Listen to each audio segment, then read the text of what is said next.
इसी तरह एक और सबसे ज़्यादा जो बात की जा रही है, की जाती, वो ये है कि वो आर्मी चीफ के बजाय सियासतदानों से बात करनी चाहिए। खान साहब ये क्यों कहते हैं कि मैं बात करूँगा तो आर्मी चीफ से करूँगा? अब ये कहा उन्होंने कई इशारों में कि जो खबरें बाहर आ रही है, ये रिपोर्टर्स वगैरह से वो बात करते तो उसमें चीज़ नज़र आती है। अच्छा, इसमें मसला क्या है भाई?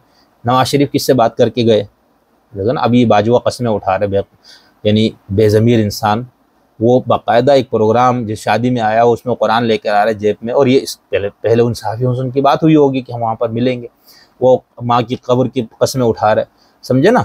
यानी आप कहने उसी से वो कहते हैं नवाज शरीफ को बाहर भेजने में मेरा हाथ नहीं, तो किसका हाथ है भाई? ठीक है, यानी ठीक है खान साहब की हुकूमत भी शामिल है, लेकिन ऐसा नहीं है कि आप ना हो।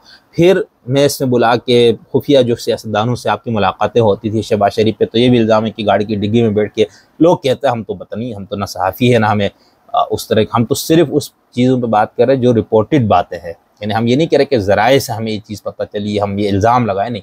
जो चीज़ें अखबारों में, मीडिया पे बाहर चीज़ें आ चुकी जिस पे हज़ार बार लोगों ने गुफ्तगू की, हम तो सिर्फ उन्हीं हक़ाइक़ की बुनियाद पे हम बात कर रहे हैं ना। तो कहने का मतलब है कि ये सब कुछ, फिर ये बिलावल साहब और ये जरदारी, इन सबकी मुलाकातें साबित है। यानी एक आर्मी चीफ से अपोजिशन के सारे लोग मिल रहे उस वक़्त, समझे ना? तो बात किससे कर रहे थे आप लोग?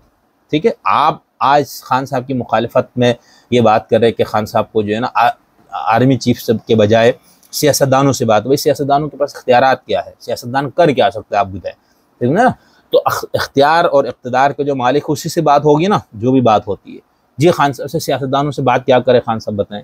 मतलब किस बुनियाद पे इस वक्त खान साहब के ऊपर उनके बकौल सारे झूठे मुकदमात है, गलत है, उनको दबाने के लिए किया गया, और उनका इल्ज़ाम है कि हम पे ये लोग बनवा रहे हैं, यानी जिनकी तरफ उनका इशारा, तो उन्हीं से बात होगी ना।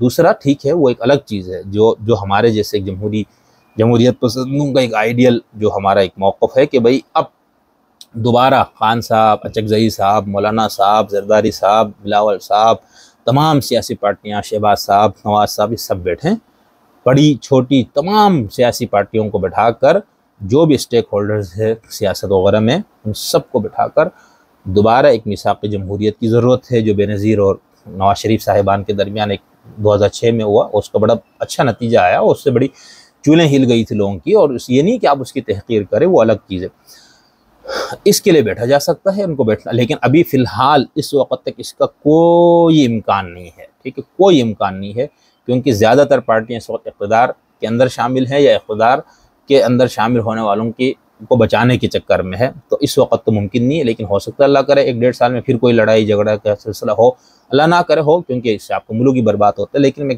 मिसाल दे रहा हूँ, तो फिर ये चीज़ मुमकिन है, तो उस वक्त बैठना चाहिए खान साहब को भी, बाकी सबको भी। ठीक है, आप इनको चोर डाकू, आप एक दूसरे को जो कोई भी समझते हैं, अब तो उनके मुखालिफिन भी सारे वो चीज़ें जो खान साहब अपने मुखालिफिन को कहते थे, वो ये लोग इस्तेमाल कर रहे हैं, चोर डाकू, बदकिरदार और फलाना।